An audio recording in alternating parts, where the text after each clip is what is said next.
KSRTC operating സെന്ററിന്റെ ചെമ്പകക്കുഴിയിലെ നിർമ്മാണം പാതിവഴിയിൽ മുടങ്ങി. ഇടുക്കി ലൈവ് വാർത്തകൾ നിങ്ങൾക്കായി അവതരിപ്പിക്കുന്നത് KG's Jewelry, കോട്ടയം കട സിൻസ് 1950. 7 വർഷങ്ങൾക്ക് മുൻപ് നെടുങ്കണ്ടത്ത് ഓപ്പറേറ്റിംഗ് സെന്റർ അനുവദിക്കുകയും സ്റ്റേഡിയം ബിൽഡിംഗിൽ താൽക്കാലിക സംവിധാനങ്ങൾ ഒരുക്കി പ്രവർത്തനം ആരംഭിക്കുകയും ചെയ്തിരുന്ന സെന്ററാണ് ചെമ്പകക്കുഴിയിലെ സവന്തം കെട്ടിടത്തിലേക്ക് മാറ്റാൻ 1.5 വർഷം മുൻപ് നിർമ്മാണം ആരംഭിച്ചത്. ബസ്സുകൾ പാർക്ക് ചെയ്യുന്നതിനായുള്ള സൗകര്യങ്ങൾ, ചുറ്റുമതിൽ നിർമ്മാണം തുടങ്ങിയവ അടിയന്തരമായി ഒരുക്കി സെന്ററിന്റെ പ്രവർത്തനം ഇവിടേക്ക് മാറ്റുമെന്നും ജീവനക്കാർക്കായുള്ള താമസ സൗകര്യം, വെള്ളം, വെയിറ്റിംഗ് ഷെഡ്, ശൗചാലയം തുടങ്ങിയ മറ്റ് സൗകര്യങ്ങളും ഘട്ടം ഘട്ടമായി ഒരുക്കും. ഇതിനായി MM മണി MLAയുടെ പ്രാദേശിക വികസന ഫണ്ടിൽ നിന്നും 50 ലക്ഷം രൂപയും ഗ്രാമപഞ്ചായത്തിൽ നിന്ന് 5 ലക്ഷം രൂപയും അനുവദിച്ചിരുന്നു. ഓഫീസ് മന്ദിരം, ഗ്യാരേജ് തുടങ്ങിയവ നിർമ്മിച്ചുവെങ്കിലും കാട് കയറിയും സാമൂഹ്യവിരുദ്ധരുടെ താവളമായും മാറി.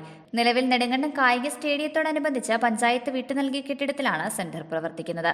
Idukki live news, Nedumkandam. Idukki live വാർത്തകൾ നിങ്ങൾക്കായി അവതരിപ്പിച്ചത്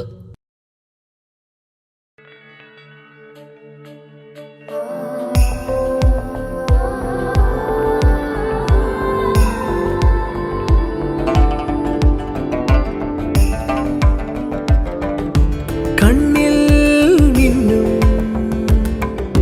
പൊന്മാൻപൂവേ, നിന്നിൽ തിളങ്ങും സൂര്യസ്വർണ്ണമേ.